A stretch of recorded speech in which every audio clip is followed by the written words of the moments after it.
Good evening, ladies, gentlemen, and anyone in between.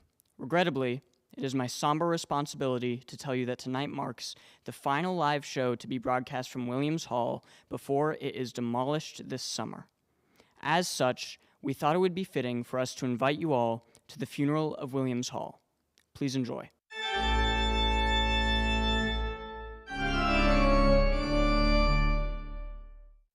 Williams Hall was originally built as a Miami campus radio station way back in 1959, making it 67 years old. And yes, the building is as dead as that joke. I will miss Williams Hall a lot, truthfully. There's no other building on campus that's simultaneously too hot and too cold. A fun fact about Williams is that it received a large grant in the 80s to renovate the interior. And even now, years later, the lobby looks like it supports trickle-down Reaganomics. So, it's pretty timeless. We're currently in the middle of a move to the new and improved Bachelor. We've had a lot of trouble running our shows as of late, between moving equipment over and some of the old tech no longer working. Our faculty advisor, Matt Crum, has often been heard saying the building knows it's dying soon. Some of my fondest memories of being a media, journalism, and film student have been telling my friends about the Majors Department building. I say I have class in Williams, and they say, literally, where is that? And then, of course, there's the times I've made my friends meet up with me in Williams who have gotten lost trying to find the place. But it is home to me. It's the only academic building where professors proudly put pride and teachers' union stickers on their office doors. And Williams will always be with me because they're going to destroy it and turn it into a parking lot so I can spend $80 buying a parking pass forever. Williams is kind of like your dead husband who you fell out of love with like 20 years into the marriage, but obviously I can't get divorced because the bills. And there were some parts the studio's great, the air conditioning doesn't work. I didn't realize I was going to be in a sauna in December, but I guess it's sad to go. I don't know, that's just me, but new building. So, will be missed, maybe? I don't know. Boyd Hall will be deeply missed. It was the best building on campus. The building had the best basement on campus and the most haunted basement. I know because I personally am acquainted with several of the ghosts. What else is there to say about our beloved Boyd Hall? It had the best vending machines, the best teachers, what building?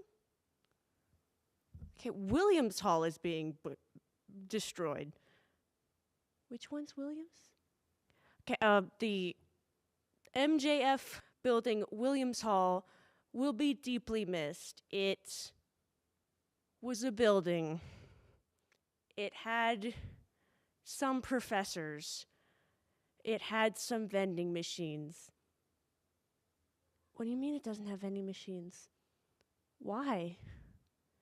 Okay, it doesn't have vending machines, but it was still beloved, and it will be missed, wherever it was.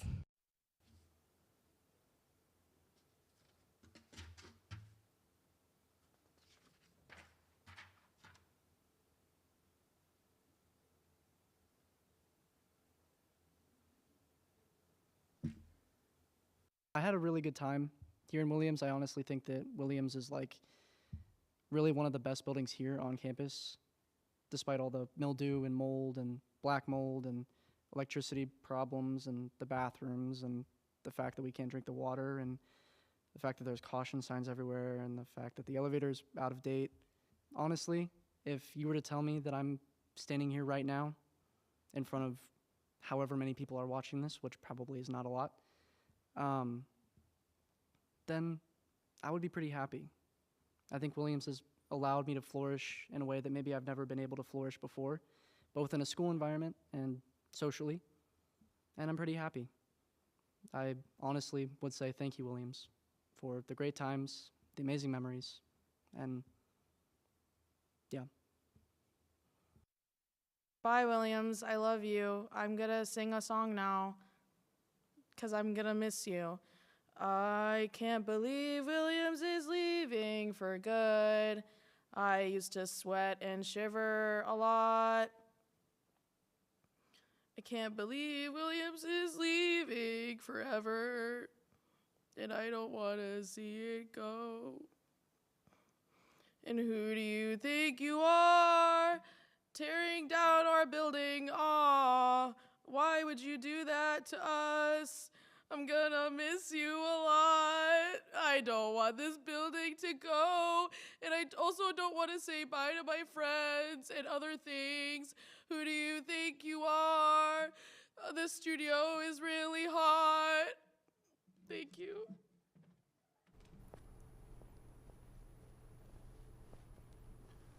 Hello, Miami University and all Oxford community. I'm Ethan Kolb. And I'm Isabella Olivas, your co-host for tonight's show. Welcome back to Red Hot TV's last show of the semester. On April 25th, the College Movie Festival was held at a nearby AMC theater. Several student films from universities in the area were shown, and our own Miami University had 2 teams in the competition. Miami walked away with the Audience Choice Award as well as the Judge's Choice Award for the 2nd year in a row. On April 25th, the Miami University Fashion Design Organization hosted their annual show Allure, featuring student works and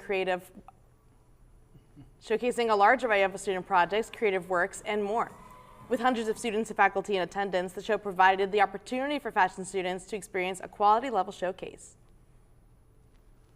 On Friday, May 1st, the Ohio Student Association and the Faculty Alliance of Miami came together to protest the demolition of Cook Field following Miami University's announcement that the beloved green space would be replaced with a new basketball arena.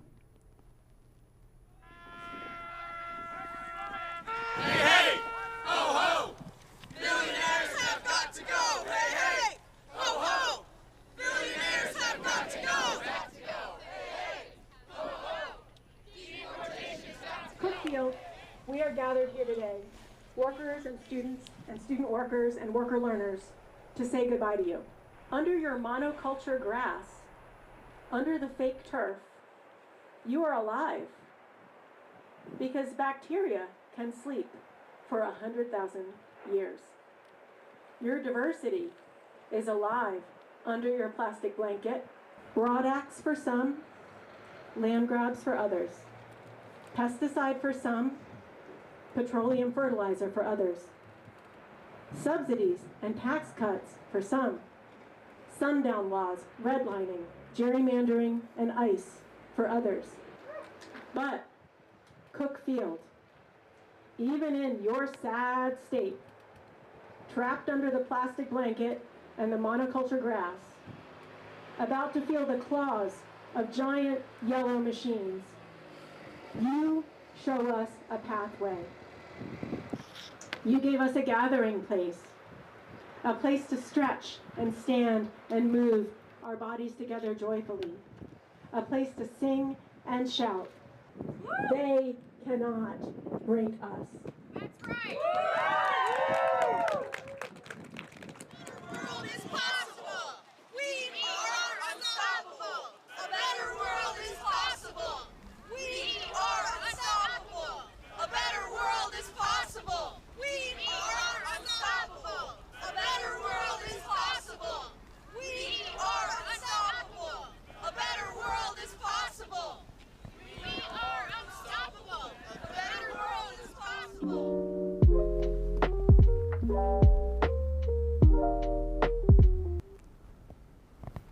Hello and welcome to the final Miami Sports Update of the year. My name is Andrew Elvis. Thank you for tuning in. As the softball season enters its home stretch, let's take a look at Miami's final regular season series. Last weekend, it was business as usual for the Redhawks as Miami swept Bowling Green in 3 games. In the opener, Bailey Mano set the tone with a leadoff home run, giving the Redhawks an early lead. From then on, Presley Hosick dominated in the circle, throwing 101 pitches and holding Bowling Green to just 1 run as Miami won 2-1.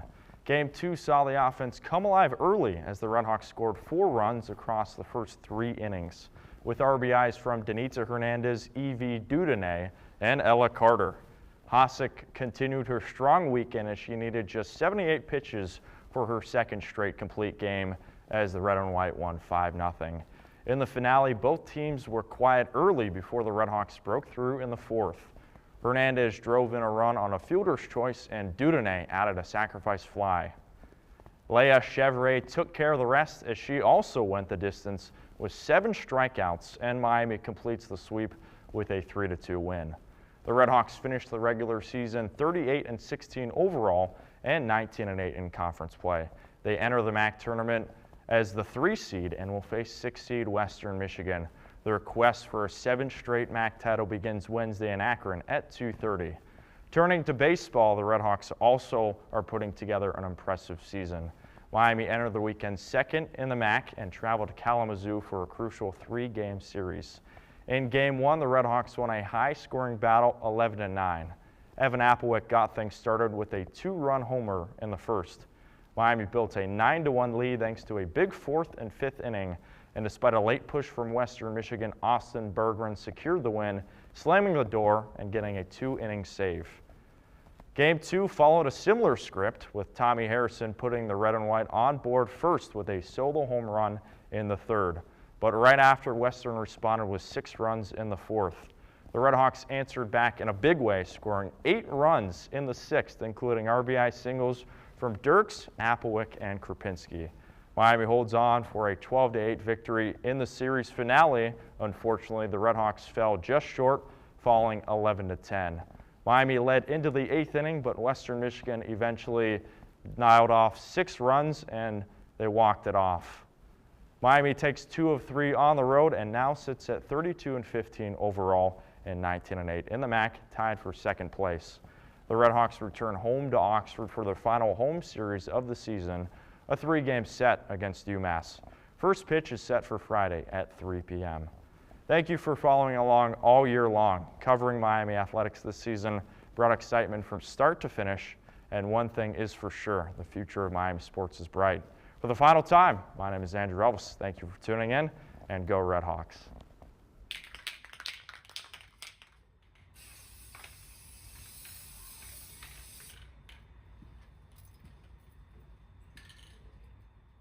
In preparation for the demolition of Williams Hall, MJF students were invited to graffiti the hallways of Williams starting last week, just as shown in the bumper. In its final weeks as an academic building, you'll see Sharpie drawings, spray-painted art, and signatures all throughout the building. If you have classes to Williams, continue to contribute to the graffiti through the end of the year, or stop by to check out everyone's artwork and say goodbye to the building. And of course, it's that time of year when we say goodbye to all of the seniors here at Red Hawk TV. As we wish them well on their next adventures in life, we take a moment to reflect on their time here at Miami.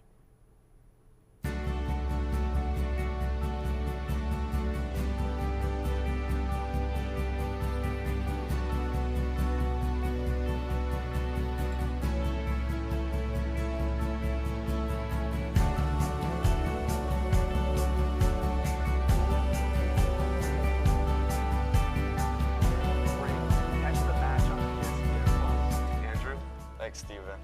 I'm Andrew, and I'm super excited to be here to give you all the latest news on sports at Miami. It's a fun time.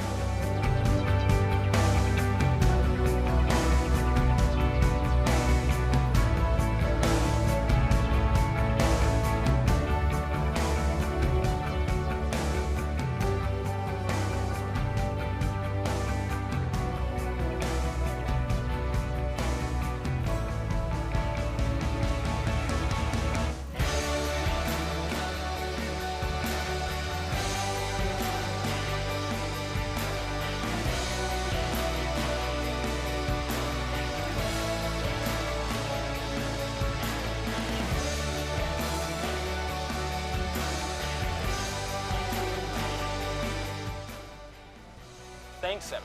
I'm here with Sid Watkins, a sophomore basketball player for Miami. Thank you for joining us today. Thank you for having me.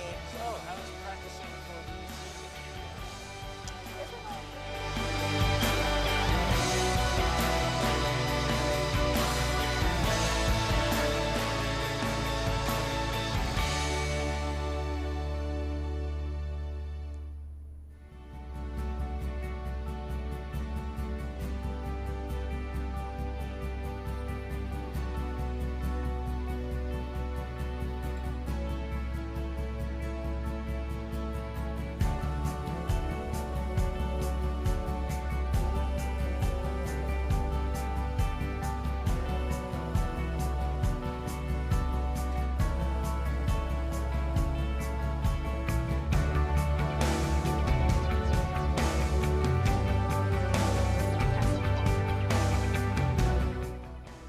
Thanks, Greer.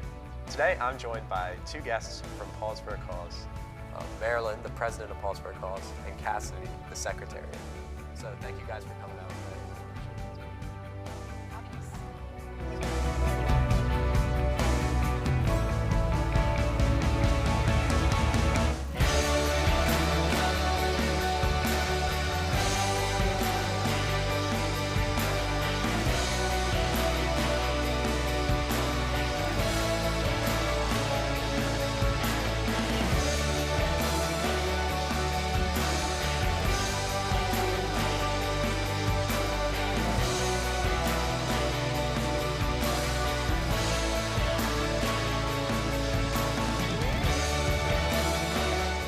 On to Emmy with the latest on volleyball and soccer. Thanks, Owen. This Saturday, our women's volleyball took on Ball State and Oxford this weekend.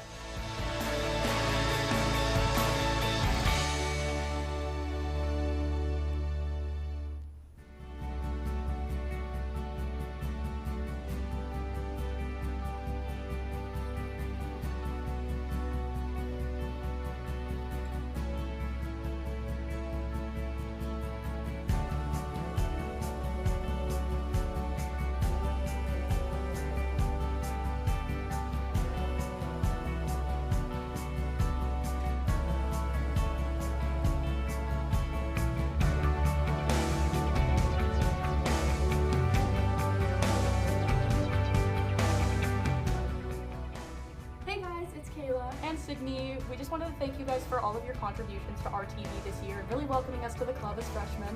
And we would just want to say that we'll miss you and RTV will be listening about you next year. Congratulations! Congratulations, seniors. I just wanted to say thank you for being such good influences and role models for underclassmen like me this year. I truly appreciate it. I can't wait to see what great things you go on to do. Oh my God, seniors, we love you so much. We love you.